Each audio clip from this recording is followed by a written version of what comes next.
Hey there, everybody. It's Lee Chandler checking in with you with another quick word. I try to keep these under 3 minutes so they fit the format for the YouTube shorts. And I share these on my Facebook as well. But one of my favorite verses is Genesis 50:20. And this is Joseph addressing his brothers that what they meant for evil, God meant it for good. What they thought for evil against him, God turned it into good. Sometimes we throw that verse out and we use it against the devil, and I think that's legit. But in context, I want us to actively look for the occasions.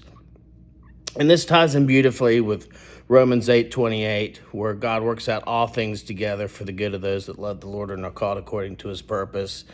And Ephesians 1:11, where God works everything out according to his perfect will. So God is tying all things together. But in Genesis 50:20, as he works all things out, he turns those things that were meant for evil against us into good. Now, I've seen this in my life before. I've seen major incidents where I ended up in great places doing great things because of previous attacks from the enemy that I didn't understand. And sometimes it took years.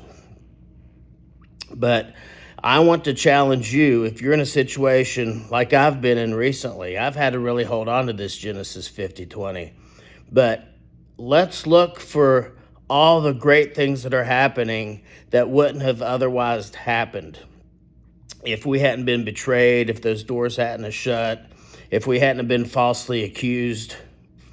And as we look for those things, to be thankful unto the Lord, let's also be diligent to have that spirit of excellence that Joseph had, when he was in Potiphar's house or even when he was in jail unjustly.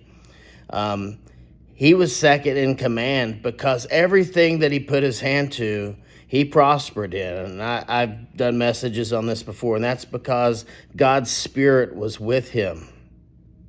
But in Genesis 50:20, the verse before that, verse 19 and verse 21, the verse after that, Joseph says to fear not.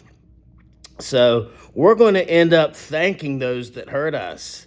We're going to be passing along that word to fear not. They did us a great favor.